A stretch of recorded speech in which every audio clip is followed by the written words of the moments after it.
Oui, Gabonaise, bien le bonjour, bien le bonsoir. Malendi, que la paix de notre Seigneur et Sauveur Jésus-Christ soit sur vous et avec vos esprits. Bon, je sors. Je sors pourquoi? J'ai une analyse à faire, une petite analyse, très petite, par rapport à la sortie que mon frère Gobam a eu à faire. Où le frère Gobam vient nous exposer son parcours scolaire, professionnel. Bon, Gobam, en bas, félicitations pour tout ce que tu as accompli dans ta vie sur le plan professionnel, scolaire, très haut niveau, très haut niveau. Ça n'a rien à dire. Il n'y a rien à dire. J'espère qu'un jour, tu pourras mettre tous tes acquis, tes connaissances au service du peuple. Hein? Au service du peuple. Le Gabon a besoin des gens comme toi. Hein? Voilà. Parce qu'on parle de fuite des cerveaux, bon, vous êtes un peu dispatchés un peu partout, vous êtes hors du Gabon. C'est quand même dommage que tu aies pu acquérir toutes ces connaissances, toutes ces compétences, et que ça ne puisse pas nous aider au Gabon. Mais, félicitations. Maintenant, en haut, parce qu'on n'est pas que des êtres faits de chair, on vit aussi d'esprit. Je vais te faire une petite promenade, hein? Je vais t'emmener en balade. Pour moi, quand quelqu'un sort son CV, il y a deux choses. Soit il a une promesse d'embauche, soit c'est pour se faire remarquer. Bon, je pense que la deuxième option, là, tu n'en as pas besoin de te connaître, combat. Comme je t'ai toujours dit, tu as mené un bon combat. Ton combat s'est arrêté à Jean-Ping. Après, tu as la cave. Excusez-moi, cher auditeur, je mange en même temps. En même temps, tu es allé sur le mont Sinaï. Le combat a continué. Parce que les injustices, la précarité, tout ça, c'est intemporel au Gabon. Donc, il n'y a pas vraiment de répit, il n'y a pas de repos. Ce que moi, je te dis, c'est que la tendance, elle a changé, elle a évolué. Là, on a des imposteurs plus à la tête du pouvoir, à la tête de l'État. Tu comprends? Voilà. Bon, au Gabon, quand tu as des diplômes comme ça, là, ils ont besoin de toi. Mais tu vois, hein, la finalité de tous tes diplômes, là, c'est tu auras une bite dans la bouche et dans le derche. C'est-à-dire, tu vas faire des gorges profondes, hein, et tu vas te faire enculer. Pourquoi? Calme-toi. Calme-toi, petit coach. Moi, je ne suis pas un coach, hein. Je ne suis même pas un coach des coachs. Je suis juste un analyste. Et l'analyse, moi, je ne tire pas de conclusion. Je fais des tas de lieux de l'information et je dispose à ceux qui veulent recevoir, ceux qui veulent réfléchir, ceux qui veulent tourner leur ménage, ceux qui veulent comprendre. Je pose. Voilà. Chacun choisit. Je cuisine et je pose sur la table. Si quelqu'un a faim, il mange. S'il n'a pas faim, bon. Donc, le coach, à un moment donné, il va blablater. Et tu auras faim. Mais bref, ce que je veux dire, c'est quoi? C'est que dans ton ADN de Bantou, tu es affilié au Gabon. Est-ce qu'il y a les Bantous au Congo? Il y a les Bantous un peu partout. Je sais que tu ne cherches pas à atterrir au Congo. Tu ne fais pas ça pour plaire à Sassou pour aller travailler au Congo. C'est pour le Gabon. Mais au Gabon, on a un gars qui, lui, l'école, l'intellectualisme, l'apprentissage, la connaissance, il n'aimait pas ça. Il préférait aller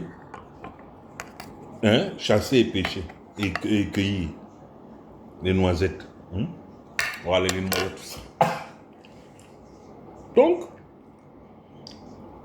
lui, il va juste acheter. Parce que, tu vois, il est allé sur la tombe d'Omar, s'agenouiller. Bon.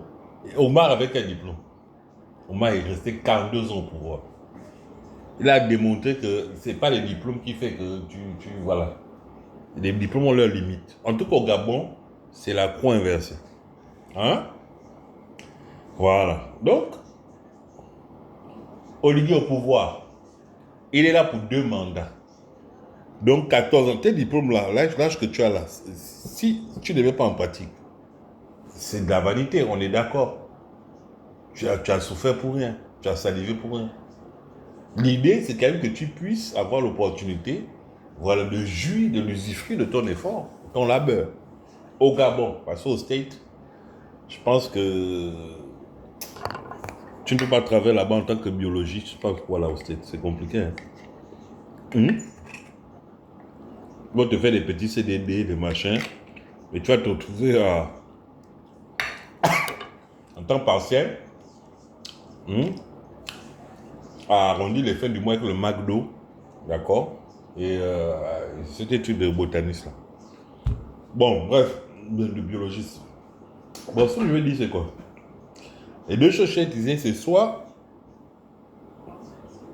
tu veux te vendre, donc les promesses d'embauche, soit tu vas impressionner les gens. Parce qu'on se connaît, nous, les Renois. Quelqu'un ceinture rouge, le karaté. Quand les ceintures rouges, tu rentres dans le club, hein, ils font beaucoup de bruit, Joe. Ya. C'est pas les plus forts. Mais comme ils ont la ceinture rouge, ils deviennent fous. Hein? Ils deviennent fous. Ils sont dans la démesure. C'est-à-dire que tu vas impressionner tes diplômes qui datent des années 1900, machin, jusqu'à, tu vas mettre ça en avant. Ça dit, tu es ceinture rouge, tu es déjà vieux, tu es ceinture rouge, tu fais le bruit. Non. Et les petits, ils sont ceinture bleue, ils te cognent. Tu comprends, non? Ça, les paradoxes un peu de la life. Donc, ce que moi je dis, c'est qu'il faut souvent être mesuré. Quand tu n'es pas encore arrivé à tes aspirations, tes projets, tes trucs, il faut être mesuré. Hein? Voilà. Normalement, quand tu sors de l'école, tu dois travailler direct. Mais bon. Quand tu as encore... j'ai toujours dit aux gens, si tu as 40 ans, ranger le bac, 40 ans, tu es déjà passé à autre chose. C'est-à-dire, tu fais des affaires, tu fais des trucs, tu vois. Tu n'es plus à te vanter que tu as eu le bac. Bill Gates, je vois que tu as eu une formation, je sais pas, dans un truc de Bill Gates. C'était un autodidacte, hein. Bon, il faut faire la paire des choses, parce que finalement, tout est relatif dans la vie. Mais, il y a un truc que je voulais te dire. C'est ce qui m'a interpellé, ça dit que tu termines, tu ponctues ton truc, la présentation de ton CV, en parlant de Dieu. Bon, moi c'est Jésus-Christ. Où Jésus-Christ est fort, hein. Il est allé devant tout le monde. Il a débattu avec tout le monde. Hein. Mais est-ce que tu sais que Jésus était charpentier? Non, je te demande. Est-ce que tu sais que Jésus-Christ était charpentier? Pour les gens qui se disent plus ou moins chrétiens, je sais pas quoi là, Jésus-Christ c'est le maître absolu. C'est-à-dire, il se met devant et on marche derrière lui. Derrière lui. Et si tu veux te perdre, comme tu cherches à te perdre là, en soutenant Oligui, Jésus-Christ est capable de nous laisser, nous autres là, qui le suivons tous les jours à temps plein, vous venez te récupérer. Un charpentier. C'est un charpentier qui est au-dessus d'Oligui, à qui tu cherches à faire les beaux yeux. Comment tu vas expliquer ça? Un charpentier. Tu sais, dans ce que Jésus a fait, il y a eu beaucoup de symbolisme. Hein? Voilà. Quand tu veux construire, Tu es obligé de passer par le soubassement, les piliers, les machins, maman. Tu vas monter, monter, monter, monter. À un moment donné, c'est la charpente. Jésus, c'est la charpente de nos vies. Tu comprends ça? Voilà. Tout ce que tu fais, si ce n'est pas pour honorer Jésus, mon frère, c'est de la vanité. Si ce n'est pas pour rendre gloire à Jésus, c'est de la vanité. Mais Jésus était charpentier. Quelle modestie, quelle humilité. Il aurait pu venir, je t'ai dit, tout c'est improvisé. Il avait le plein pouvoir. Le pouvoir même de renverser Satan. Tu t'imagines? Mais il n'a pas choisi cette voie-là. Il a choisi la petite porte. Donc, c'est te dit quoi? Bobam, mon frère.